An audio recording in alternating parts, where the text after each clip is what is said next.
Hey, fun fact about me. I'm in my 40s and I have lived in 16 different homes. My wife and I have been married for 20 years and we've lived in 6 different homes.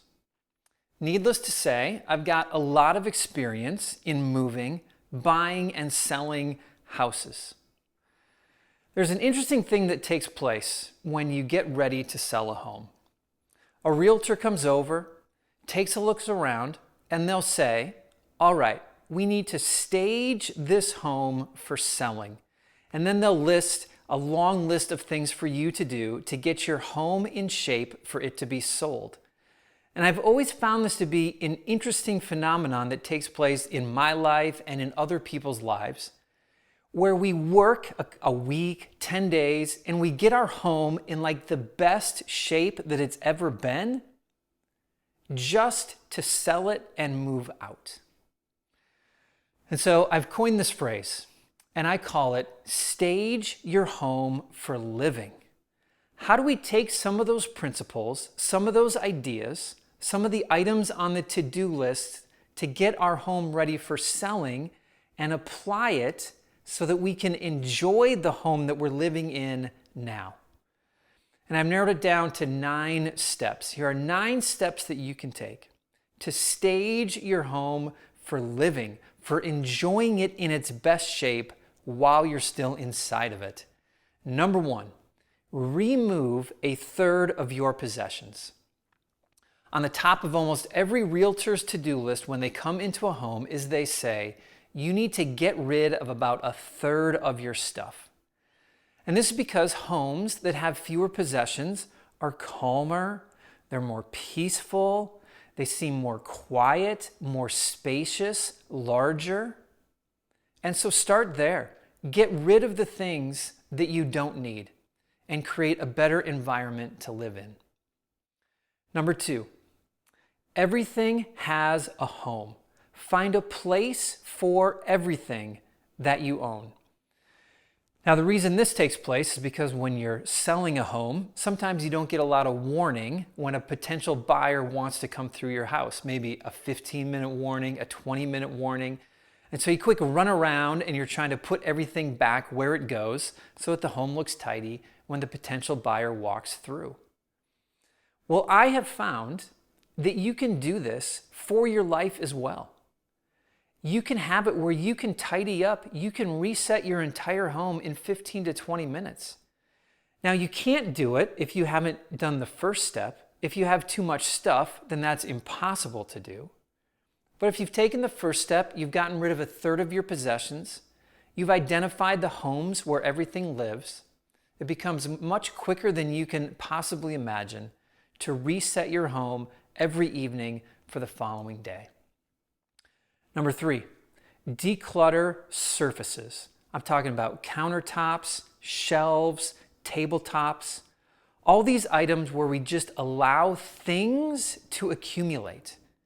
Because all the things in our vision, our eyesight, become a form of visual clutter in our environment and in our home. And so take a look around at all the things that you just leave out. Where can they be put? Can you find new storage solutions for them? Again, this will make your home, your environment more calm and more peaceful. It'll feel like there's less visual noise around you. Number 4, personalize your decorations. Now, when you're selling your home, the realtor will come in and say, we need to remove these photos of your family and just put up generic decorations instead. And the reasoning is this: if a potential buyer walks in and sees a lot of photos of your family, it communicates to them, we live here, not you. And so they'll say, take out the photos of the family and just put up stuff that matches. Of course, if you're living in your home, you want the exact opposite to happen. You do want it to feel like you live there. And so look for the exact opposite to happen. Remove generic decorations, replace them with photos of your family, things that mean something to you, things that communicate important truths about the culture of the home and the family that you're trying to raise. Number 5, give your bathroom a thorough cleaning. It is one of the worst places in the home to clean. I get it. No one likes scrubbing in those cracks and in those corners. But when you're getting ready to show a house, you've got to do it. And so you spend the time and you do the scrubbing, and suddenly your bathroom looks shinier and brighter than it's ever been. And my thought has always been, man, I wish it was like this every morning when I was getting ready, rather than just when I'm getting ready to move out. So bite the bullet on this one and put in the effort and put in the time to make it shiny and clean and more enjoyable to be in. Number 6, focus on curb appeal.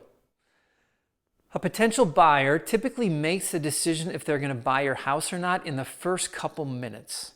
And so what they see when they first pull up to your house, to your home, is one of the most important things about it. It's called curb appeal.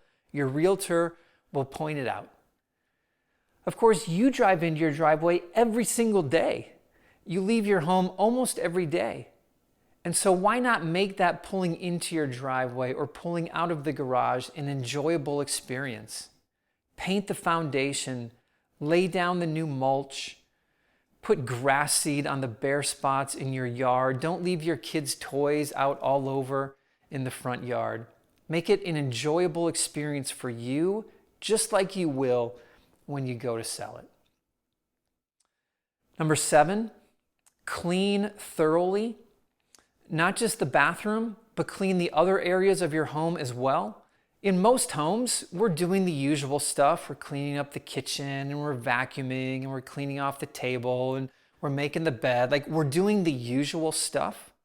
But when you get ready to sell it, again, you're going to be dusting places that you don't usually dust, and you're going to be getting into all the different corners and cracks and crevices. Well, just take the time to do it if you're living in the home, and enjoy a clean environment. Number 8, tackle minor projects.